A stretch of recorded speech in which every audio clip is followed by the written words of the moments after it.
এখন দেখবেন fresh drinking ওয়াটারের সৌজন্যে ঈদে বাড়ি ফেরার খবর।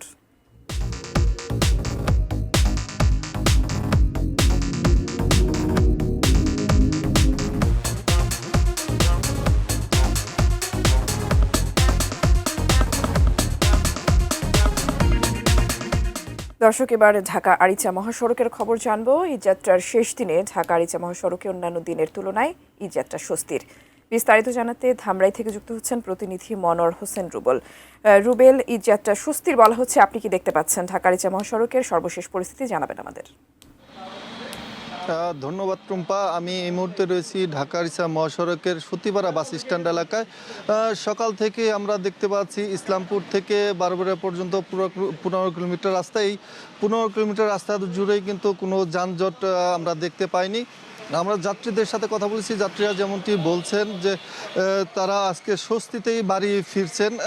তবে একটি ঘটনা যদি আমি বলি, আজ বিকেল 4:30টার দিকে গাবতলী থেকে ছেড়ে আসা নীলাচল পরিবহন ঢাকা আরিচা মহাসড়কের শ্রীরামপুর এলাকায় পৌঁছালে উল্টো দিক থেকে আসা পিকআপ ভ্যানের সাথে সংঘর্ষ হয়। এতে বাসটি যাত্রীবাহী বাসটি কিন্তু খাদে পড়ে যায় এবং এই ঘটনায় 20 জন যাত্রী প্রায় আহতের সংবাদ পেয়েছি।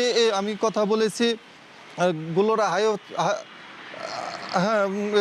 গুলোরা হাইওয়ে থানার ওসির সাথে। তিনি যেমনটি বলছেন যে এই ঘটনায় খবর পাওয়ার সাথে সাথে তারা ঘটনাস্থলে পৌঁছে আহতদের ধামরাইয়ের বিভিন্ন হসপিটালে চিকিৎসাধীন অবস্থায় রয়েছে। এছাড়া বাসটি উদ্ধারে তারা কাজ কিন্তু চলমান রয়েছে। এছাড়া আমি যাই গড়মুখো যে যাত্রী রয়েছে তাদের সাথে কথা বলেছি, তারা যেমনটি বলছেন যে আজকে যেহেতু যাত্রীর চাপ কিছুটা কম, তারা স্বস্তিতেই কিন্তু বাড়ি ফিরছেন।